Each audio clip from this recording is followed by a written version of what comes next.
Ya estamos ahora con el segmento Mates y Noticias. Mates y Noticias, los saludamos a nuestros compañeros. Álvaro Ruiz Morena, un gusto tenerte. Y Alfredo Fluri, ¿cómo andás? Un gusto. ¿Qué tal? ¿Cómo va? Bien, bien, todo bien. Todo bien, Bueno.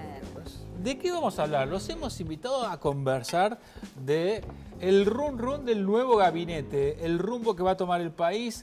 Se mencionaba que el gobierno de Milei iba a tener a Emilio Campo al frente del Banco Central de la República Argentina. La duda o la incógnita era quién iba a estar al frente del Ministerio de Economía para dolarizarla, justamente.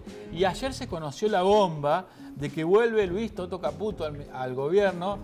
Fue funcionario de Macri, ahora lo será de Milei, a cargo de la economía. Y eso revolucionó todo, además de la llegada de Bullrich también como ministra de Seguridad nuevamente, ¿no? Y de Sturzenegger también. Se habla del Ministerio de Modernización.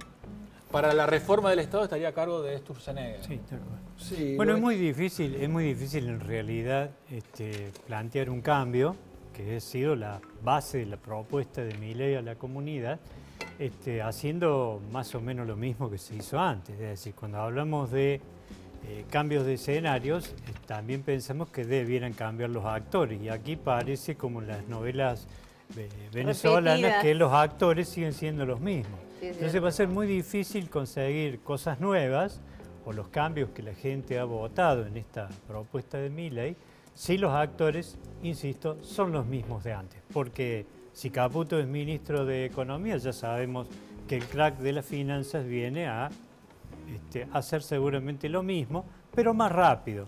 Ahora, como dijo Macri, lo había llamado Macri como el Messi de las finanzas allá en el 2017-2018, ¿no? Tal cual.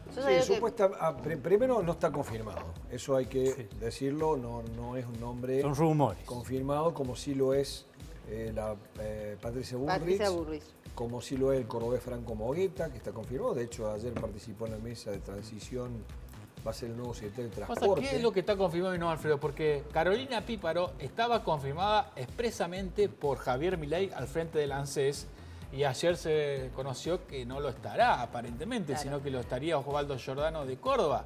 Entonces es como que ni siquiera con la confirmación de Milei uno puede decir, bueno, va a ser funcionario. Esta mañana, antes de venir hice unos llamados para chequear esta situación de Píparo y Giordano. Y efectivamente Giordano lo que tiene en su cabeza en este momento es una propuesta de trabajo en función de tareas en el Banco de Córdoba, es decir, seguramente la nueva administración de Yarlor en Córdoba.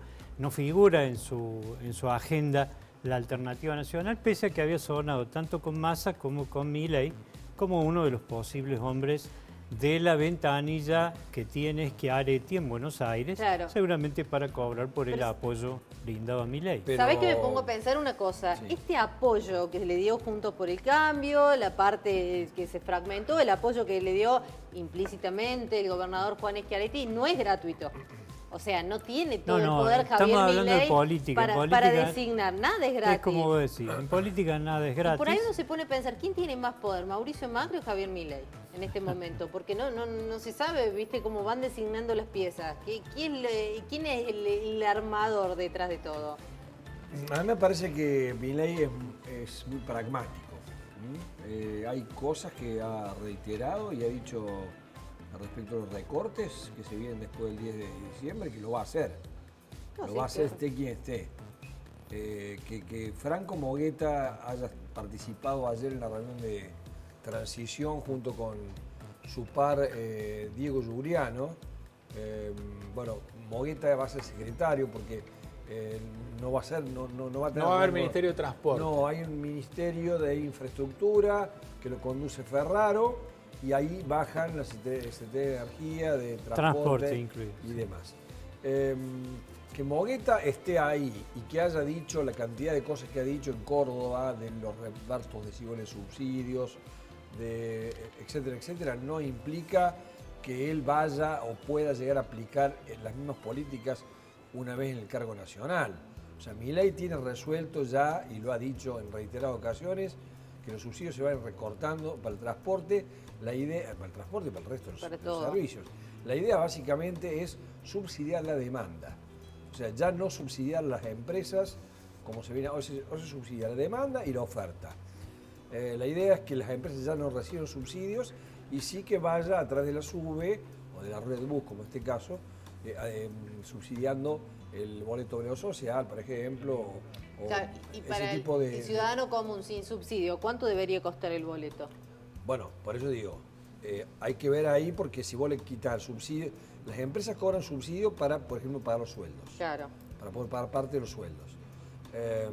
Con lo cual, y paralelamente se subsidia la demanda a través de estos boletos vía SUBE, que tienen sus atributos, y vía boleto obrero social. A mí me parece que lo que me llama la atención paradójicamente es que la mayor influencia de Macri y Schiaretti lo estoy diciendo así porque a pesar de que desde Hacemos Unidos por Córdoba niegan tener un acuerdo político, habría funcionarios de la actual gestión de Schiaretti en el gobierno de Milei, es que tanto Macri como Schiaretti le van a dar un tono más racional a la propuesta de Milei. Es llamativamente paradójico, pero las propuestas de extrema derecha, más conservadoras y de ultraliberalismo, por ejemplo, las que proponía Milei, como dolarizar, abrir la economía, quitar todos los subsidios, parar la obra pública al 100%, me parece que la intromisión en el gabinete por hombres y mujeres cercanos a Macri y a Schiaretti le van a dar un tono mucho más racional al gobierno. Vos decís que un poco de casta le va a venir bien a Milei.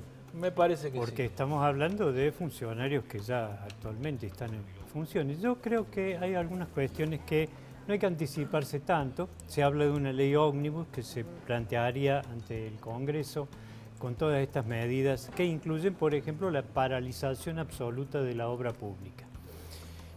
Eso, los que hemos trabajado en la administración pública nacional, sabemos que es virtualmente imposible, porque la obra pública incluye todo, no solo los lugares donde el sector privado no llega, cuando hay que hacer una carretera para poder sacar la cosecha, por ejemplo, o cuando hay que reparar una escuela, porque no es rentable y no lo puede resolver el sector privado. En realidad es una cuestión de concepción de Estado la que está en pugna. Yo digo esto, hasta ahora son rumores, pero hay mucha coherencia. ¿Por qué digo que hay mucha coherencia? Porque cuando hablamos de medidas tan extremas como dinamitar un banco o paralizar la obra pública o generar situaciones que producen en la sociedad una conmoción absoluta, se necesita mano dura. Cuando hablamos de mano dura no hablamos de reprimir a la delincuencia. No. Cuando hablamos de mano dura, estamos hablando de represión de manifestaciones. Y en ese sentido, hasta ahora ha quedado bien claro que la ministra de Seguridad va a ser Patricia Bullrich. Si alguien ama la represión, la dureza y la mano dura, es ella. A mí me tocó reemplazarla en el Ministerio de Seguridad a cargo de la política criminal de la Nación y conozco las cualidades de esta señora. No bastaría solo recordar el caso inconcluso aún de Santiago Maldonado o Rafael Nahuel, baleado por la espalda, para anticiparnos un poco a lo que serían las medidas de coherencia que tendría un gobierno que de movida, de arranque, está planteando esto, por ejemplo, que acaba de señalar Andrés, paralizar la obra pública. Usted lo escucha en su casa y dice, a mí qué me importa, la obra pública puede ser una cuestión lejana que se construye en otra parte. No. Pero lo cierto es que la obra pública son cientos de miles de personas que trabajan y que se van a quedar sin trabajo. Claro. Además, la obra pública es dinamizador también de la obra privada. Personas con familias detrás, ¿no? Sí, ni hablar. Sí. Pero digo también de la obra privada, Claro. es decir, la obra privada, cuando decimos obra privada, y ya estamos viendo algunas manifestaciones de la Cámara, por ejemplo, que manifiestan ya su preocupación, entre comillas, por estas posibilidades. Sí, en el caso de la de obra decir pública, una cosa y hacerla, hay una gran distancia. Vamos a ver. Lo que plantea Milei es que lo puso en números, si se recaudan 100, se gastan 100.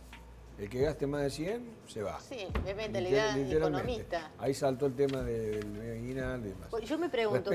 Perdón, para cerrar, respecto a la obra pública, quiere ir un modelo a la chilena. ¿Qué es un modelo a la chilena? Algo que intentó hacer Macri a medias, que fueron las participaciones público-privadas. Básicamente es que... Los PPP. Sí, que el privado sea a cargo de, por ejemplo, la construcción de una autopista, autovía, una ruta, con una concesión de 30 años y que la que recupere vía peajes y que el financiamiento de esa obra la consigue el privado. Lo que pasa es que aparte Milei hace un planteo donde miente o engaña a la población. Y lo digo así abiertamente, porque el modelo chileno no es como lo plantea Milei.